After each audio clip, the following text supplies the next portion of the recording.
to the Doctor Who Marathon. I'm your host McEdam, and today we're going to be talking about the Torchwood episode, A Day in the Death, written by Joseph Lobster and is directed by Andy Goddard in his final story for the series.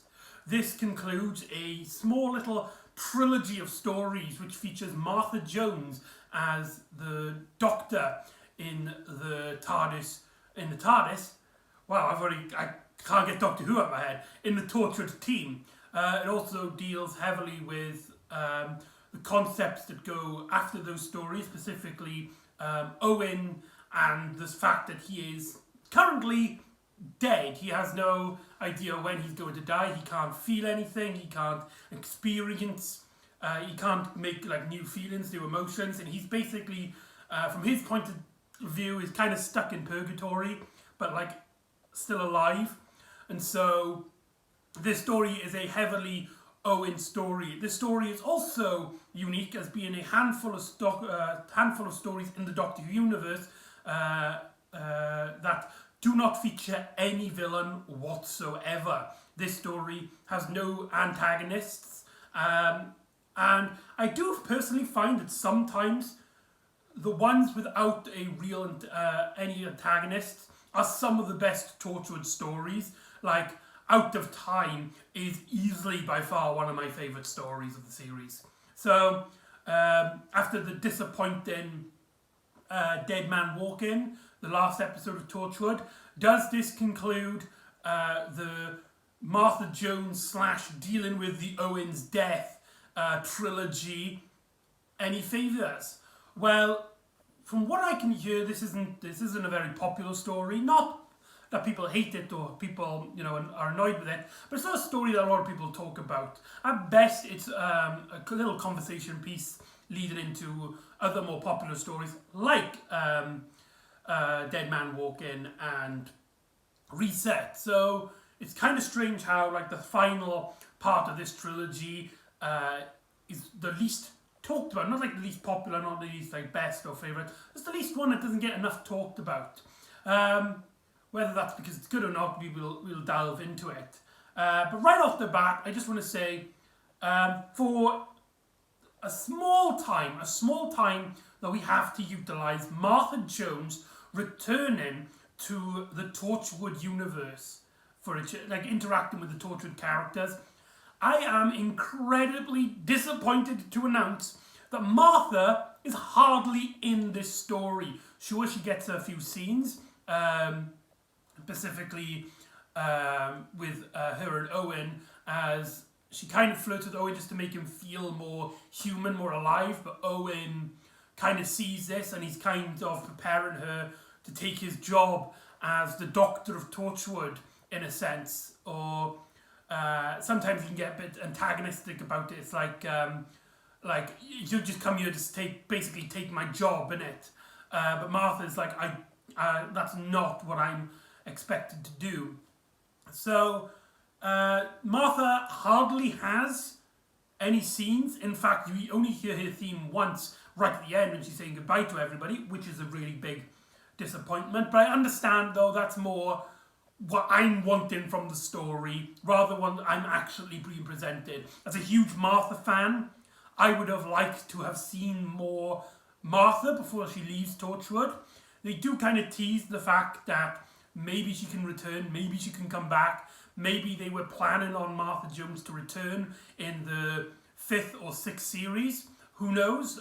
I don't know what Russell T Davies and Chris Chibnall were thinking when they were making this story. Maybe they had that in mind, maybe not. Maybe they just teased to open the door just in case people really liked her in the series. But she isn't in it that much, and that's kind of disappointing as a huge fan of her.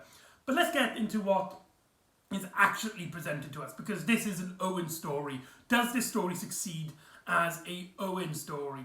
And right off the bat, we get this.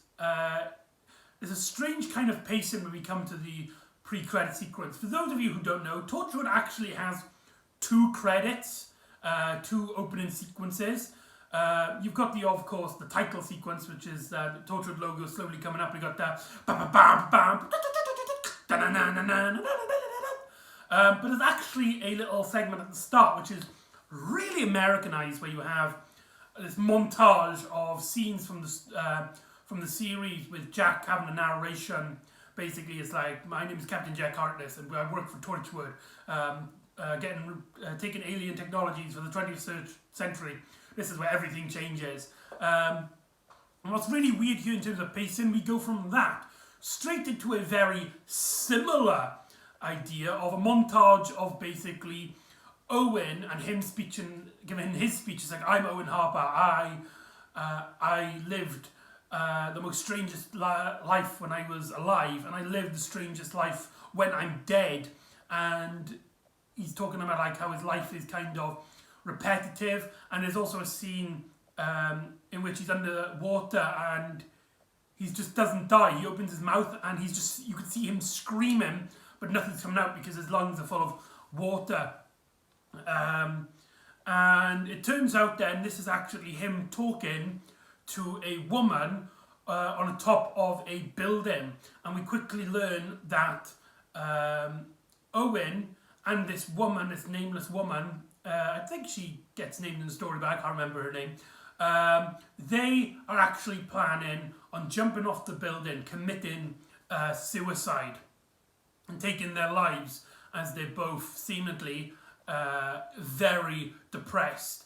And Owen is basically explaining his story to this girl, which then leads into the main credits, and then leads into her story as he basically reflects on everything that happens. The way he describes it is that, at least right at the very end of the story, which is where all the scenes on the building are, it has been 3 days since he'd been shot, since the events of Reset. So, from Reset from here, there's only a 3-episode, 3-day period chronologically, making this narrative much more tighter in terms of when stories are placed, in terms of the narrative. I don't know if that means anything to anybody, but some people are interested in that. And slowly, when we get back into that, because the main story is a flashback. This is a story in which it's presented mainly as flashbacks, where we cut into scenes of them on the bridge, and then Owen basically describes how he is, what he was feeling, what he was doing at the time, which we obviously see visually as we see the scenes. Usually, if this was handled by a weaker writer, this would be terribly paced. This is the kind of storytelling, I feel stories in narratives, in books, novels, comics, films, TV, magazines, tell this kind of story where the majority of the plot is told through a flashback. And sometimes it can be a huge struggle to write, as you're constantly stopping the narrative, you're constantly stopping the flow of the adventure, just to take us to these scenes of what's happening now, and they just have a little conversation just to remind audiences that, you know, it's a flashback before going back into the narrative at hand. But here, I'm not going to really talk about the flash forward, should I say, the bit on the bridge until like the very end, really. I don't want to constantly deconstruct them when they happen in terms of the actual runtime of the episode. So in terms of it working as a structure to the story, here it's done very well, because after when we get back to these characters, back to Owen and this woman, we actually talk about the story, the narrative, and how it's affected Owen, and how him telling this woman might affect her choice, her reason to do so, and it deals with the philosophies of this story, of this narrative. So, in terms of pacing, the story, in terms of that element, anyway, is paced very well. Now, Owen, because he is being revived from the dead, however, Torchwood still don't know how he's alive and whether he's a risk or not. Jack has basically decomposed him. That was a poor choice of words. He had decommissioned him then. So basically, Owen is not officially working for Torchwood at the moment until Martha can do her studies, her analysis on Owen to make sure that he is safe, that he is ready for action without giving any harm to the rest of the Torchwood crew, like he was in Dead Man Walking. And Owen is basically a workaholic. He's a workaholic and he's a sexaholic. And these things are now taken away from him. Basically, he's dead not only in the fact that, he had a bullet through his heart, but also as well, he's dead in terms of his connections with the real world. He's lost his job, he's lost his ability to have sex, which is like his two main things, and he can't drink, or at least can't get drunk from alcohol, and he can't digest it properly. Whether he has taste buds, I'm not quite sure. But he can't feel anything on his skin. I know that because we get a scene in which Martha's touching his hand, and he couldn't feel a thing. He can't feel her hand or anything, and the fact that he can't feel any pain means that he can basically do his own surgery, which is kind of cool in a sense. And we get a lot of scenes in which he's basically zoning out. There's a great moment where, in terms of the flow of the story, in which he is in his house. Jack is basically has to stop him, and Owen is basically sitting in his house, and he doesn't know what to do with himself. He tries to open in the fridge, but he can't drink. He can't get the fluids, so he basically turns his music on, his gothic metal rock music, and he basically just cleans everything up. He gets rid of all the toilet paper, all the cleaning products that start when he smells of sweat. He takes all the food and drinks from his fridge and just cleans out his entire house. Back in the Torchwood base, he's like, "Come on, Jack, you've got to give me something. You've got to make me useful." To which Jack is like, "We need someone to make the coffee. Maybe you can give Yanto a hand." And we get a really rare occasion when a character is properly interacting with Yanto. Sure, a lot of characters interact at Yanto, where they're debating and arguing at him. But in terms of Yanto as a character, the only real character so far that's had a proper interaction with him is Jack. First of all, the scene starts kind of intense as Yanto basically tries to teach him how to make a coffee with the espresso machine, and Owen just kind of freaks him out and is trying to taunt him, saying it's like, "You're absolutely loving this. You used to always want to be in the action, and now you are. Now you're sleeping with Jack and stuff." And then Yanto's like, "What me and Jack have, it's not just that. It's something. I can feel it. I know it." And Owen kind of has this realization that Yanto has Jack, Gwen has Reese, Martha has her boyfriend, and Toshika, she even had that guy for a while. What's his name? The guy from To the Last Man.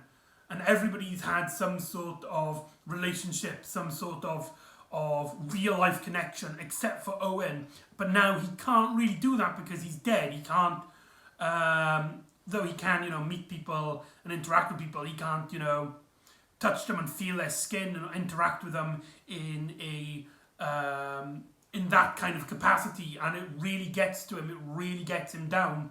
And he kind of accepts his role as making the coffee. And what does this story justice is that we see Yanto's point of view. I love the scene in which he's bringing coffee to all the Torchwood team as they're discussing this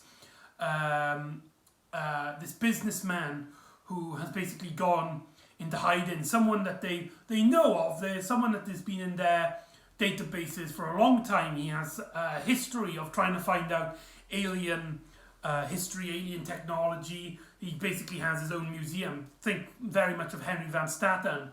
But he's a Hugh Hefner character. He's a character who is, he isolated himself. He hasn't been seen in the outside world for like since the 1970s, and something is happening to his house. An energy reading, an alien energy reading is pulsating out to his house, and it's slowly, seemingly building up. As a torture team are thinking, it's like, how can we investigate this? How do we know this is harmful? What will happen when this energy surge is completely explode or anything? We don't know.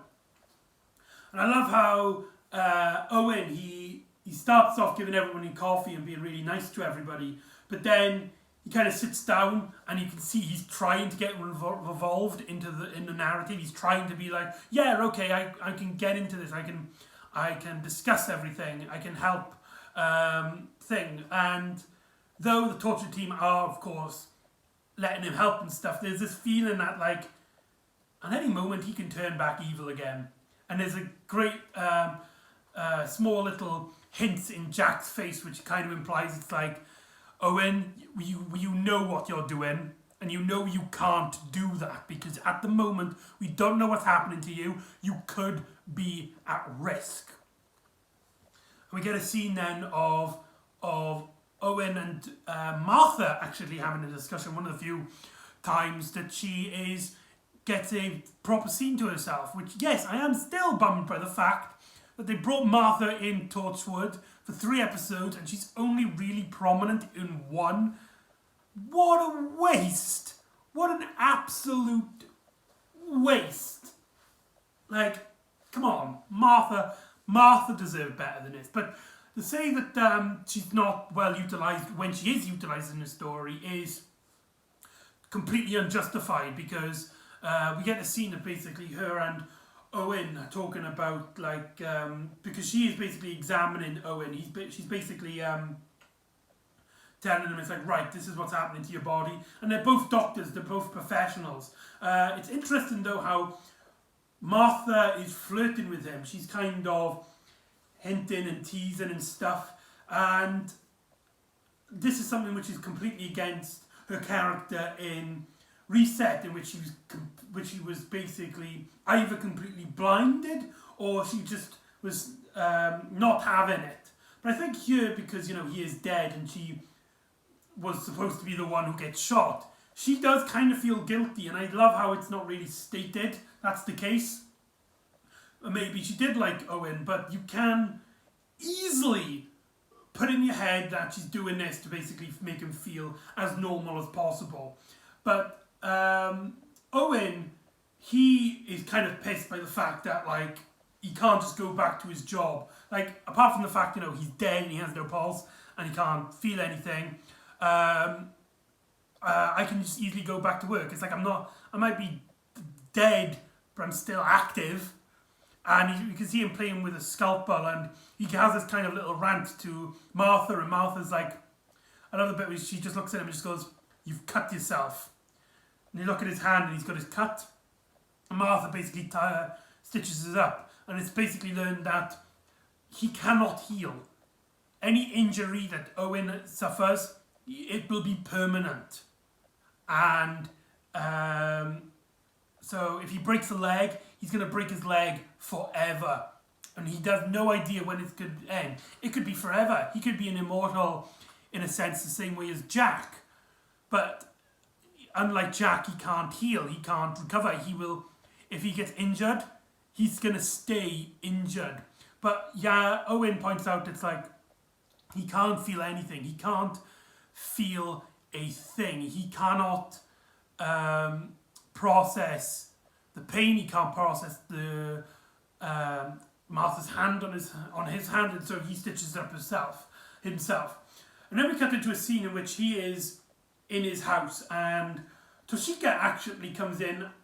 She has pizza starving, and she kind of basically rants to Owen. Owen suspects that Jack has called her in to check up on him, but as far as she says, that's not true. She just kind of is just checking up on him. Owen kind of has these moments where he's kind of blanking Toshika out. I love the bit where it cuts to back at the real time where him's talking to that suicidal girl. It cuts back to him in his house.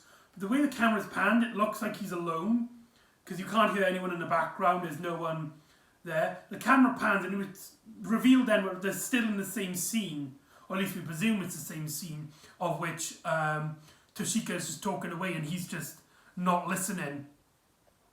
And Toshika, and it, like, you could see Toshika just chanting in the background, but she's completely silent. And the camera kind of slowly turns back to Owen as he basically comes back into reality. And as soon as Toshika leaves the camera, you can then hear her voice again. And then she's kind of like, what's wrong? What's you bottling up? To which Owen basically just comes out and is like, what are you? I noticed you looking at me like a lost puppy. You know that I am nothing like you. You know that I am, that I'm this broken mess. I am this person, you know, who doesn't want like a relationship in the way of you, the way you think you are. You just look at me as some sort of thing, this kind of like her fantasy. But now I can't go anywhere. I can't do anything. I can't have a proper relationship. I can't have sex. I can't have thing. So you've got me. You finally got me. Is that what you want? And he basically has this rant. He's like, he's completely broken, and it's like, and he basically does something, which I'm going to say, oh God, that bit made, I was actually like watching the screen with my eyes. I was like, that's just made me feel sick. And that is when Owen breaks his little finger to the back of his hand. And Toshika's just watching, just like, that's just disgusting. As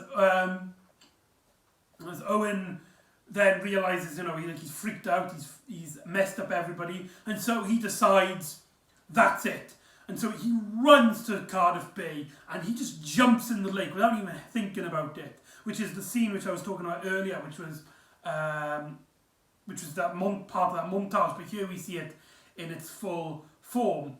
And I absolutely love the shot of him slowly realizing it's like, holy crap, I'm not dying, this is not killing me. I might be conscious if anything really dreadful happens. And the camera pans back because of the thickness of the water, because, you know, it's at the ocean with dark blue and dirt and all that. When the camera pans out, he kind of fades out of view like a smog, like a mist around him, but like in water, and to the point where he just completely vanishes off screen. That tells you, just that camera motion tells you so much on what the character is thinking, the emotions that you as an audience are supposed to feel at this, and that is just incredible directing. And sorry, I forgot his name, Andy Goddard. The huge props, and the fact that this is your last Tortured episode is phenomenal. The story looks brilliant, and the fact that you got to do a Doctor Who story after this is phenomenal. Just well done, Pat. I love that shot. And Owen kind of like stugs himself out of the water, and Jack turns out he was watching the whole thing all along, and he basically, as he can kind of relate to Owen in a sense, but he says, like, how long is this going to last, where you keep hurting yourself, you keep trying to end it, revealing that, like, you know, you do secretly may want to live, or maybe, you know, you just can't, like Jack can't. And so Owen then goes back into the base and kind of dries himself out. Now the Torture team are looking into that guy's, into that energy source, and it seems to be building up, and he's secured his house. His house is completely blocked up. He has guards, he has CCTV, and the Torture team can sort that easy. But there's one thing they cannot sort out, and that is heat. Owen doesn't give off heat, so he basically just says, let me go in. I have no way of setting off any heat signatures, any heat alarms, so let me be the one to go into the house and find this energy source and keep it under surveillance. And so he does, in a scene which reminds me so much of Iron Man 3. It is ridiculous, in which Owen basically goes in with a hood on, sneaking into this big guy's mansion house, basically taking down any bodyguard. Basically, he's on a one-man mission. And I love, one of my favourite scenes is when he's on the staircase and the bodyguard is like, stop, I'll shoot. And then Owen's just like, basically describing him how painful and what a bullet does to the human flesh, which kind of wheezes out the security guard, which probably makes Owen grab the gun and just punch him in the face with it, which is absolutely brilliant. So Owen goes into this rich guy's house, into his bedroom, seeing him basically on life support. He is a dying man. He is in his bed, just completely attached to all these machineries, keeping him alive as much as possible. And he's looking around to try and find anything that has an energy source, before this guy basically talks to Owen and asks him, are you from Torchwood?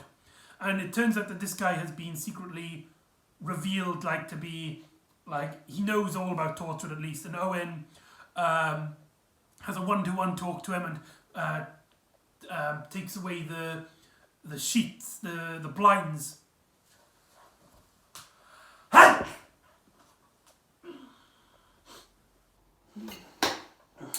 But that's not the thing I want to focus on for the moment. The guy that plays him, it's Richard Burrs, aka the caretaker from Paradise Towers, the Seventh Doctor story. Somebody has to make a headcanon connecting these two stories. That is just mental. I don't know why. I'm not saying, actors can't play any other role, but it's just such a weird appearance from him. I don't know. I know somebody who's watching this, I was like, holy Christ, it's the caretaker from bloody Paradise Towers. The hell? I did not know this going into this, that he was in this.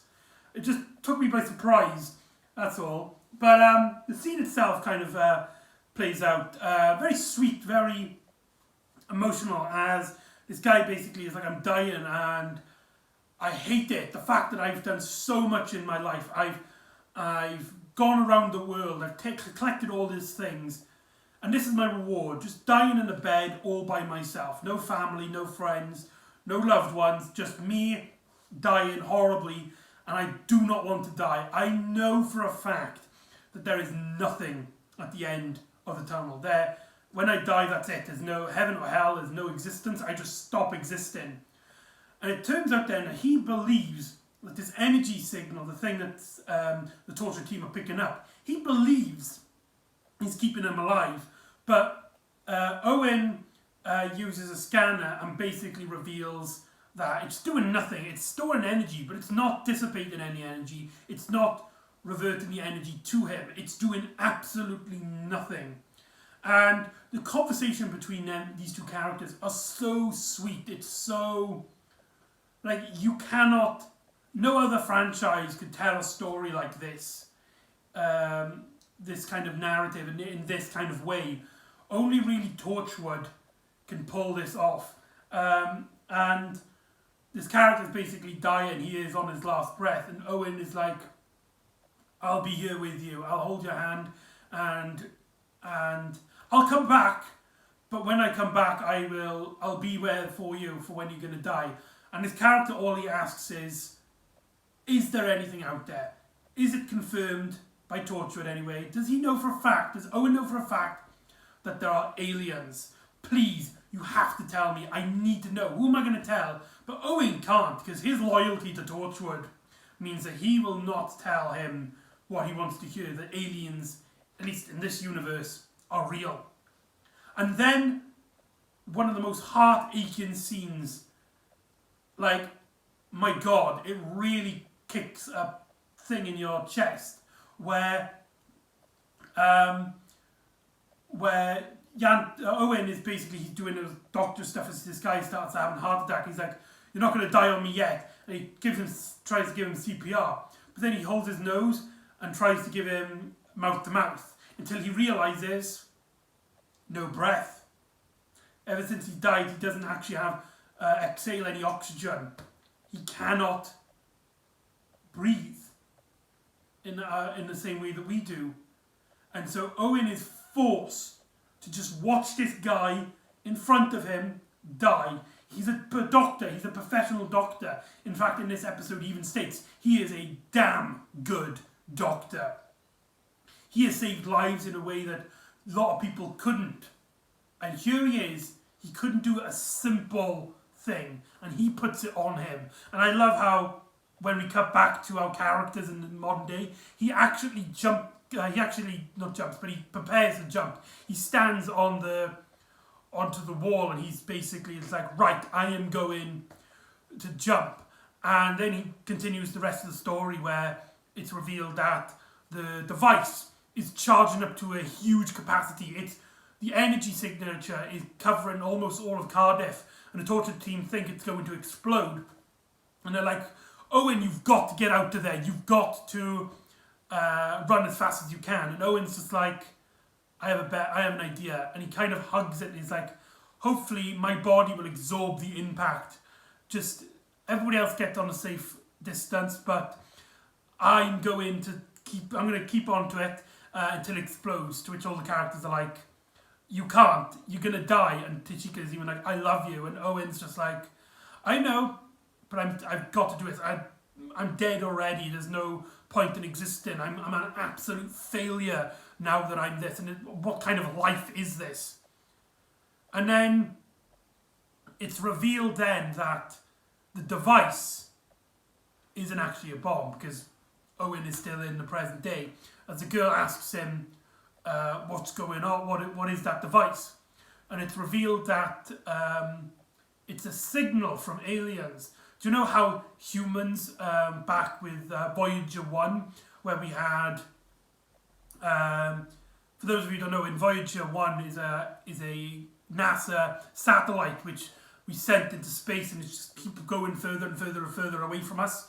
And it basically contains a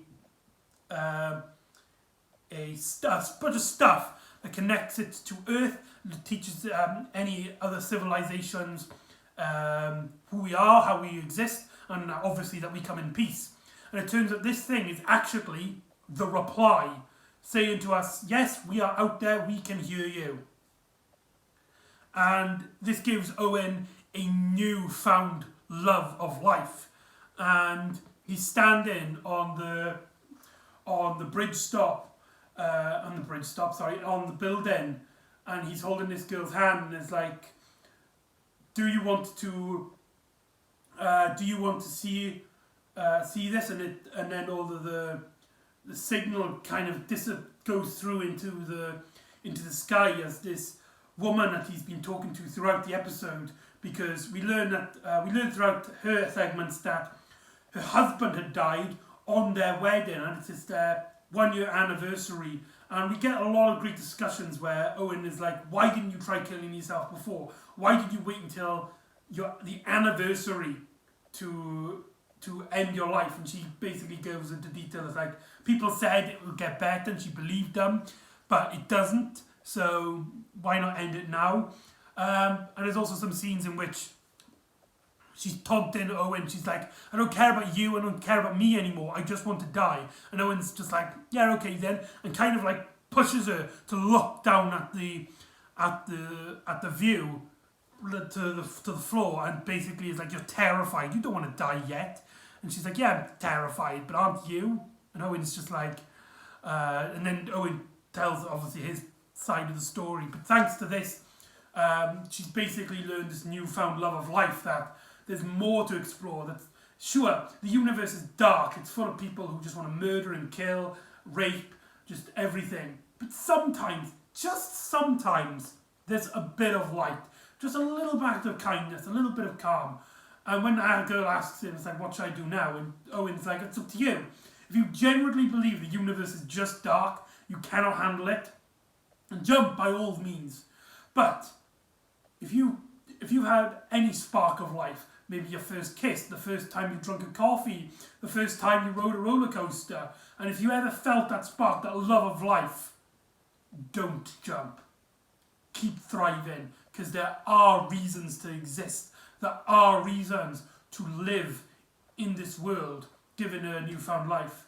And the story ends, of course, with Martha saying goodbye. It is awkward by the fact that this was entirely an Owen story, and then the ending makes it feel like it's wrapping up Martha's story, even though she didn't really have a plot element per se in any of the narratives that she's in. There's a scene in which she kisses Jack, and she's kind of like, well, everyone else has done it. Which is kind of funny little gag, because her and Gwen were talking about it in Reset, how like everybody has kind of like had some sort of fling with Jack at the moment. Though I don't think Gwen kind of counted, because they're I can't remember. I don't think they've kissed yet, or at least not. I'm sure there's a part where they kissed, but it was like Jack was getting something out of her, or CPR or something. I can't remember. I could be wrong.